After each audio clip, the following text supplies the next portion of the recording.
ముఖ్యమంత్రి జగన్మోహన్ రెడ్డి ఢిల్లీకి రావటం, అక్కడ ప్రధాని గారిని అమిత్ షా గారిని కలవటం, సరే బయటికి చెప్పింది మనం అనుకున్నట్టుగానే రొటీన్ డైలాగులు, ఏదో స్పెషల్ స్టాటస్ అడిగాడు, అది అడిగాడు, ఇది అడిగాడని.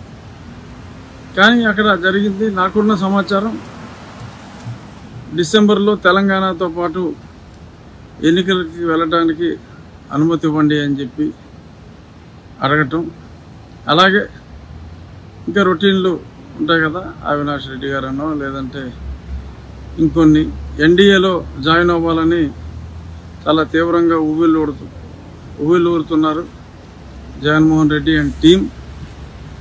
కానీ ఆ విషయంలో కాస్త శృంగభంగం అయినట్టుగా తెలుస్తున్న సమాచారం. బట్ ఎర్లీ ఎలక్షన్ వరకు తెలంగాణతో పాటు వెళ్ళటానికి అనుమతి సూత్రప్రాయంగా అంగీకరించినట్టుగా ఉన్న సమాచారం. బట్ కాసేపట్లో బహుశా మిథున్ రెడ్డి లేకపోతే ఇంకెవరన్నా రెడ్డి, లేదు ఇవన్నీ వదంతులని చెప్పే అవకాశం కూడా ఉంది. వాళ్ళ అనుకూల ఛానల్లో లీకు వాళ్ళే ఇచ్చారు, మళ్ళీ ఈ వదంతులు నమ్మొద్దు అని చెప్పి పార్టీలో కీలక వ్యక్తులతో చెప్పిస్తే ప్రతిపక్షాలు అంత సీరియస్గా తీసుకోకుండా ఎన్నికలకు సమాయత్తం అవ్వవు అని అనుకుంటున్నట్టుగా ఉన్నారు. ఏదేమైనా 1-2 డేస్లో ఎలాగో తెలుస్తుంది. Early election more or less తథ్యం అనే అనిపిస్తుంది మనం గతంలో అనుకున్నట్టుగా. ఎందుకంటే మరి జగన్ చెప్పాడంటే చేయడంతే. ఎర్లీ ఎలక్షన్ లేదు అని అన్నాడంటే ఖచ్చితంగా ఎర్లీ ఎలక్షన్ ఉంటుందనే.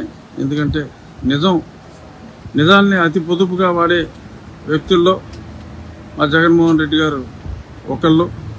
సో అంచేత ఎర్లీ ఎలక్షన్కి రెడీ అవుదాం, అన్ని ప్రికాషన్స్ తీసుకొని చూద్దాం 1-2 డేస్లో ఏం జరుగుతుందో, అఫీషియల్గా ఇంకా ఏమేమి మాట్లాడతారో. ఇది ప్రస్తుతానికి నాకు వచ్చిన అంతర్గత సమాచారం. ఎన్డీఏలో జాయిన్ అవ్వడానికి ఏమాత్రం ఒప్పుకోలా, దాన్ని తిరస్కరించడం జరిగింది. ఎందుకంటే మొన్నే అమిత్ షా గారు వచ్చి అంత తీవ్రంగా విమర్శించిన తర్వాత ఇటువంటి పార్టీతో కలుస్తారని చెప్పి మరి ఎలా అనుకున్నారేంటో మరి జగన్మోహన్ రెడ్డి గారు. అది తిరస్కరించడం ఒకటి చక్కటి శుభ పరిణామం. ఎలక్షన్స్ రానివ్వండి, ఇబ్బంది లేదు, చూద్దాం.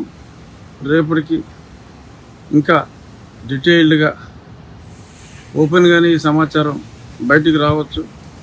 మరి ఇంకెంతసేపట్లో అఫీషియల్గా మా పార్టీ వాళ్ళు చిలిపిగా దీన్ని ఖండిస్తారో కూడా చూద్దాం. మరిన్ని విశేషాలతో నెక్స్ట్ 10-12 అవర్స్లో మళ్ళీ కలుద్దాం. Thank you.